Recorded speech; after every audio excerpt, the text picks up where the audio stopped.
پاکستان جنوب میں بحیرہ عرب سے لے کر شمال میں قراقرم اور ہمالیہ کے پہاڑوں تک پھیلا ہوا ہے۔ اسی وجہ سے یہ موسمیاتی تنوع کے لحاظ سے دنیا کے نمایاں ممالک میں شمار ہوتا ہے اور موسمیاتی خطرات کا بھی زیادہ شکار ہوتا ہے۔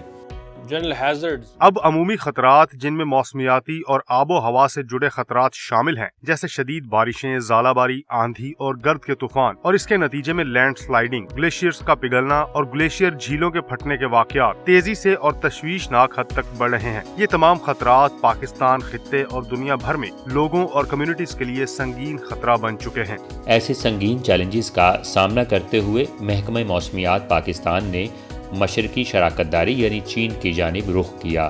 چین اور پاکستان کے درمیان موسمیاتی تعاون کئی دہائیوں پر محیط ہے، مگر اصل پیش رفت کلاؤڈ ٹیکنالوجی کے متعارف ہونے سے آئی۔ چین کی میٹرولوجیکل ایڈمنسٹریشن کے تعاون سے پاکستان میں ایک نیا کلاؤڈ بیسڈ ابتدائی وارننگ سسٹم قائم کیا گیا ہے۔ Early warning system is very much important.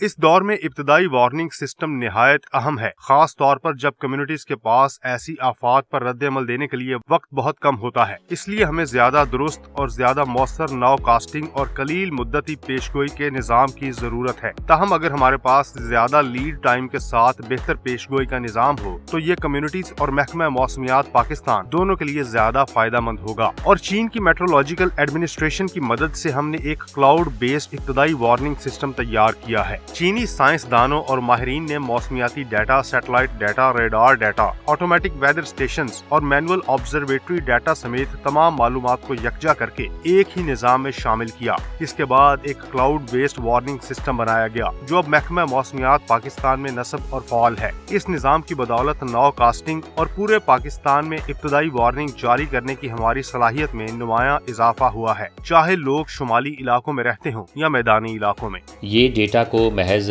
On line رکھنے کا معاملہ نہیں ہے، یہ نظام سیٹلائٹ، ریڈار، ویدر اسٹیشنز اور مینول آبزرویشن مشاہدات سے معلومات جمع کرتا ہے، پھر چینی پیشن گوئی ماڈلز کی مدد سے خطرے کو تیزی سے پہچانتا ہے اور اس کی سمت کا درست تعین کرتا ہے۔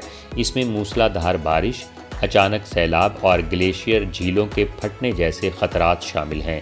اس کے بعد موبائل نیٹ ورکس، ریڈیو اور کمیونٹی لاؤڈ سپیکرز کے ذریعے خود کار طور پر وارننگ جاری کی جاتی ہے جو آفت آنے سے کئی گھنٹے پہلے خطرے والے دیہات تک پہنچ جاتی ہے۔ And it has been installed in Pakistan. 2025 کے فلڈ سیزن کے دوران گلگت بلتستان اور بالائی خیبر پختونخوا میں، جیسا کہ میں نے بتایا، سیلابی خطرات کی نگرانی کے لیے متعدد خودکار موسمیاتی اسٹیشنز اور ہائیڈرو میٹرولوجیکل سینسر نصب کیے گئے تھے۔ اسی کلاؤڈ بیسڈ ابتدائی وارننگ سسٹم کی بنیاد پر ہم نے سیزن کے دوران تقریباً 15 سے 16 موسمی وارننگز جاری کی۔ یہ حوصلہ افزا بات ہے کہ جن وادیوں میں ہمارے آلات اور پیش گوئی کا نظام موجود تھا وہاں کوئی جانی نقصان رپورٹ نہیں ہوا۔ کوئی جانی نقصان نہیں ہوا۔ ان دو الفاظ کے پیچھے وقت کے خلاف ایک دوڑ ہے جو بار بار جاری کی گئی وارننگز اور تیز تر ریسپانس کے ذریعے جیتی گئی۔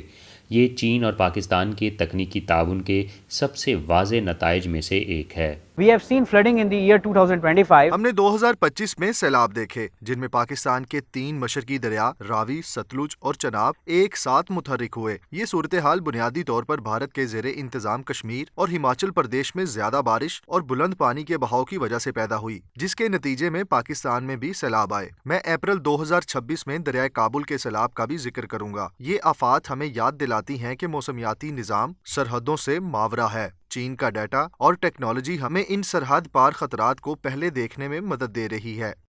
یہ وارننگ سسٹم وسیع تر شراکت داری کا صرف ایک حصہ ہے۔ چین اور Pakistan satellite monitoring, field observation, تحقیق اور تربیت کے شعبوں میں بھی مشترکہ طور پر کام کر رہے ہیں تاکہ آفات سے بچاؤ اور ریسپانس کے لیے ایک مضبوط نیٹ ورک قائم کیا جا سکے۔ We are connected with the Ministry of Emergency Management of China. ہم چین کی وزارت برائے ایمرجنسی مینجمنٹ سے بھی جڑے ہوئے ہیں اور مختلف اداروں کے ساتھ بھی تعاون رکھتے ہیں۔ مثال کے طور پر تیانجن یونیورسٹی، چے جیانگ یونیورسٹی، ڈالیان یونیورسٹی اور جیلن اور لیوننگ کے ادارے، اس طرح انسٹیٹیوٹ آف ٹبیٹن پلیٹو ریسرچ اور خبے ہونان کے ادارے شامل ہیں۔ چین کے اندر کئی اہم اداروں کے ساتھ ہمارا رابطہ ہے جن سے ہمیں خاص طور پر سرحد پار مسائل کے حوالے سے مدد ملتی ہے۔ یہ جیو اسٹیشنری سیٹلائٹ ڈیٹا ہمیں شمالی علاقوں اور پاکستان کے مختلف حصوں میں ہونے والی صورتحال کا ریموٹ سینسنگ کے ذریعے تجزیہ کرنے میں مدد دیتا ہے تاکہ ہم موسم کی کسی بھی غیر معمولی تبدیلی یا ممکنہ آفت کو ابتدائی مرحلے میں شناخت کر سکیں۔ چین پاکستان اقتصادی راہداری کے ساتھ یہ تعاون اب عملی شکل اختیار کر رہا ہے۔ دونوں ممالک لینڈ سلائیڈ کے خطرے کا تجزیہ کر رہے ہیں اور گلیشیئر جھیلوں کے پھٹنے کی نگرانی کر رہے ہیں، ایسے راستے پر جو بلند پہاڑوں اور تنگ وادیوں سے گزرتا ہے۔ اس طرح کے خطے میں ہر غیر مستحکم ڈھلوان اور دریا کے بہاؤ میں ہر تبدیلی اہمیت رکھتی ہے۔ So one of the important initiative اس مضبوط تعاون کو مزید آگے بڑھانے کے لیے ایک اہم اقدام یہ ہوگا کہ چین اور پاکستان مل کر گلوبل ساؤتھ کی سطح پر بہترین ریزیلینس انیشیٹو کی قیادت کریں۔ دونوں ممالک مل کر گلوبل ساؤتھ کے بیانیے کو بھی تشکیل دے سکتے ہیں تاکہ یہ سمجھ بوجھ پیدا ہو کہ موسمیاتی تبدیلی اور آفات کی بڑھتی ہوئی تعداد بنیادی طور پر بین الاقوامی اور سرحد پار مسائل ہیں۔ چین اور پاکستان مل کر اس فہم کو فروغ دے سکتے ہیں اور ایسے عملی ٹولز اور طریقے تیار کر سکتے ہیں جو پاکستان، چین، جنوبی ایشیا اور وسطی ایشیا کو موسمیاتی خطرات کے مقابلے میں زیادہ مضبوط بنا سکیں۔ to combat with different climate change related issues.